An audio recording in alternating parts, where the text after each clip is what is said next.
Mitos atau fakta? As long as clients don't complain, everything is fine. Mitos. Oke. Karena kalau nggak komplain, artinya bisa jadi kepahitan tuh.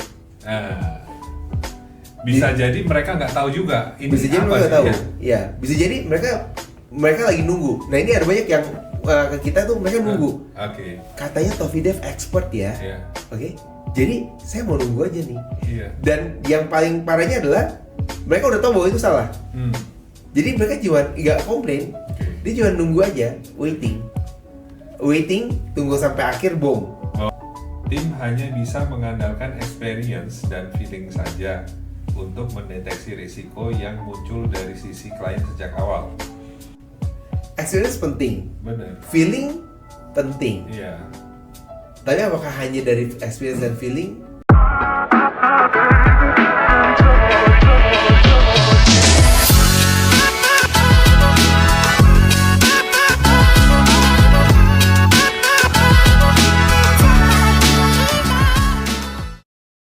Kita sudah masuk ke segmen terakhir. Artinya kita sudah di penghujung obrolan. Nanti kita akan main mitos atau fakta bareng Mas Rian seputar customer churn. Tapi sebelumnya saya mau geser dulu ke pertanyaan yang masih sering jadi tanda tanya di luar sana. Saya mulai dengan satu pertanyaan. Dari pengalaman Mas Rian, biasanya klien memutuskan untuk nggak lanjut kerjasama itu awal-awal atau jauh lebih lambat dari yang tim sadari? Mungkin dari pas assessment phase tadi. Kalau jadi churn ya, churn. Biasanya tergantung dari kliennya, karena kita ada beberapa klien yang kontraknya setahun, ada yang kontraknya 3 bulan. Kita bisa lihat ada beberapa yang kalau mereka nggak mau bertumbuh bersama, nggak mau kerjasama bareng, dari bulan pertama itu udah kelihatan. Dan itu yang oke nih, kita cater. Ada yang bukan play victim ya. Mereka pokoknya apapun yang kita lakukan salah. Ini ya karena ekspektasi mereka nggak sama. Dan mungkin itu kayak waktu zaman pacaran, kalau udah mau putus nyalain terus. Nah, kan dulu pas zaman pendekatan nggak dibuka soalnya. Pendekatan semuanya kan iya kan, ya? Semua iya gitu. Nah, jadi itu bisa kelihatan.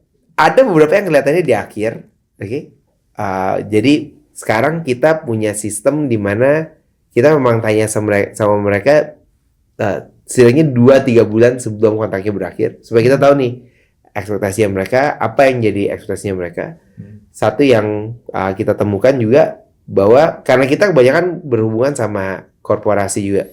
Jadi corporate ini kan tim dengan tim ngomongnya, bukan tim dengan business owner. Nah, tim dengan tim, keuntungannya tim dengan tim adalah timnya bisa kasih insight karena mereka sama-sama kerjasama. Mereka butuh kerja sendiri mana. Kadang-kadang suka ada yang mereka udah siap-siap nih, mereka emang udah siap-siap, mereka mau lebih investasi lebih besar di dunia digital marketing dengan bangun tim misalnya. Jadi mereka udah mulai siap-siap. Nah itu bisa kelihatan pada saat kita ngobrol sama mereka sebelum-sebelumnya sih. Sangat jarang kalau di tempatnya kita, sangat jarang yang satu hari sebelum kontraknya berakhir, terus mereka tiba-tiba stop. Itu jarang banget. Karena kita juga nggak mau ya PR-nya jadi banyak banget di akhir. Dan selain itu mungkin menunjukkan kurang profesional lah ya. Yes. Ya kan? Sekarang waktunya kita seru-seruan nih. Karena kita akan masuk ke games, mitos atau fakta. Nanti ada sekitar 5 pertanyaan yang nanti Mas Rian minta tolong untuk dijawab, mitos atau fakta, plus alasannya kenapa. Pertanyaan susah nih. Bisa kita mulai, Mas? Oke. Mitos atau fakta? Klien biasanya pergi karena hasil kerja yang jelek, bukan karena interaksi sehari-hari. Mitos. Karena hasilnya bagus pun mereka bisa pergi. Jadi fokus ke hasil bukan berarti kita hasilnya bagus pun belum berarti customer stay. Hasilnya jelek bukan berarti customer akan pergi. Setuju. Mungkin flashback ke tadi yang disampaikan Mas Rian, terkait komunikasi di awal. Yes. Ya, ekspektasi lah ya. Betul. Pertanyaan selanjutnya, mitos atau fakta? As long as clients don't complain, everything is fine. Mitos. Mitos. Oke. Karena kalau nggak komplain, artinya bisa jadi kepahitan tuh. Bisa jadi mereka nggak tahu juga. Bisa jadi mereka nggak tahu. Ya, bisa jadi mereka lagi nunggu. Nah ini ada banyak yang ke kita tuh mereka nunggu. Oke. Katanya Tofidev expert ya. Iya. Oke. Jadi saya mau nunggu aja nih. Iya. Dan yang paling parahnya adalah mereka udah tahu bahwa itu salah. Jadi mereka cuma nggak komplain. Oke. Dia cuma nunggu aja, waiting, tunggu sampai akhir bom. Ya kan? Oke. Nah itu Tapi juga ada beberapa. Nggak akan continue lagi. Nggak akan continue atau akhirnya kok begitu sih? Dia kok kenapa nggak dari awal begitu? Yes. Nah, ya? Dan pembenarannya adalah bukannya nggak ini, bukannya nggak sesuai, ya emang mungkin ekspektasinya yang berbeda di awal. Setuju. Dan customer adalah raja. Jadi sebisa mungkin kita komunikasi harus tetap dijalankan, kurang lebih gitu ya. Betul. Mas, untuk biar tahu apa sih yang kurang gitu. Next, mitos atau fakta? Laporan performa aja cukup untuk ngerti kondisi sebenarnya hubungan dengan klien. Mitos. Oke. Laporan pasti harus dikasih. Kasih laporan begitu aja. Kebanyakan kalau di tempatnya kita, setidaknya klien itu nggak mengerti apa yang mereka dapatkan karena semua bentuknya angka. Harus ada yang bisa translate dari matrix, dari laporan ke action plan. Setuju. Kadang kan laporan bisa di markup. Yes. Iya kan? Kalau semua tercatat di sistem mungkin itu jadi real case gitu kan. Oke. Thank you. Next, mitos atau fakta? Resiko yang muncul dari sisi klien. Misal, klien mau berhenti atau kontrak nggak diperpanjang. Sering dianggap datang secara tiba-tiba, tanpa ada tanda-tanda awal yang terlihat. Ini sebenarnya relate dengan pertanyaan tadi ya? Ya, masih mitos. Karena pasti ada hint-hintnya. Setuju.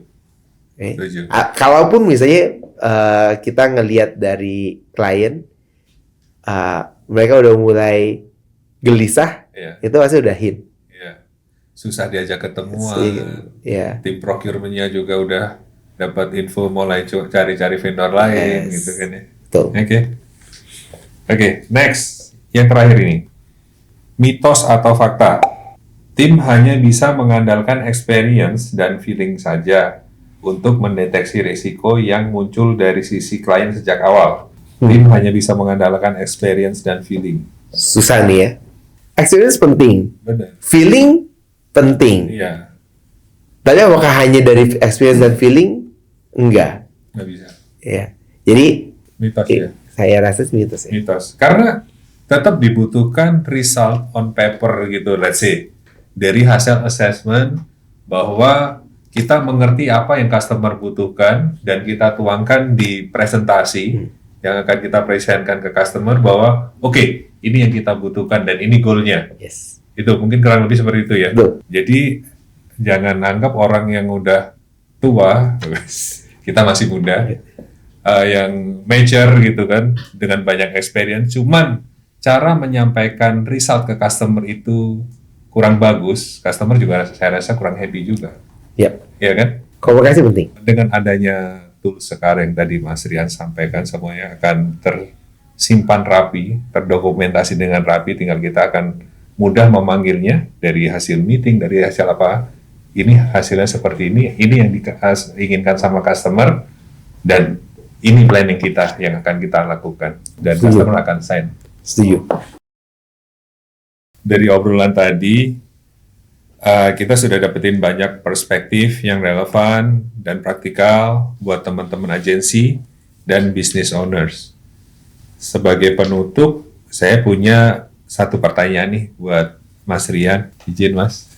Kalau mau mencegah klien loss earlier, yang seharusnya dibenahi dulu itu apa? Proses kah? Mindset kah? Atau cara tim berkolaborasi? Apa yang harus dibenahi pertama kali? Yes, untuk mencegah klien churn. Mencegah klien churn. Ya. Kalau saya Ini tergantung dari level perusahaannya. Iya. Oke, jadi buat teman-teman yang mendengarkan, nonton, di mana levelnya Anda. Oke. Kalau misalnya baru mulai, saya akan bilang mulailah dengan sistem. Oke. Jadi bikin dulu tuh sistemnya gimana supaya kita bisa manage ekspektasi dari klien seperti apa, pengerjaan scope of work-nya kayak gimana, apa yang mesti kita cater sama kliennya. Semua dari awal itu udah disiapkan. Nah, tapi kalau misalnya ini jadi tantangan pada saat sudah berjalan, maka saya akan bilang mulai dari komunikasi. Okay? Suka nggak suka, kita udah makhluk sosial yang harus berkomunikasi sama klien. Komunikasi sekarang nggak gampang karena media komunikasinya kita banyak. Dan kebanyakan dari kita untuk di agency mencari yang jalan pintas. Jalan pintasnya adalah ya udah komunikasinya lewat email. Ya? Tantangannya email adalah nggak dibaca. Yes. Ya? Benar. Kalau email nggak dibaca, tapi kan kita udah kirim. Yeah. Ya kan? Makanya sekarang banyak banget yang udah kirim email, terus habis itu WhatsApp, Pak, Bu, saya barusan kirim email ya.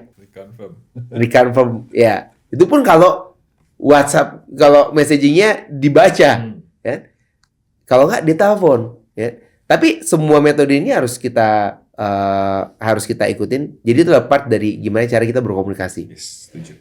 Nah, jadi kalau tadi pertama, kalau kita baru mulai siapin dari sistemnya kita. Kalau udah berjalan, maka kita siapin dari komunikasinya. Okay. Sambil prosesnya juga dibikin.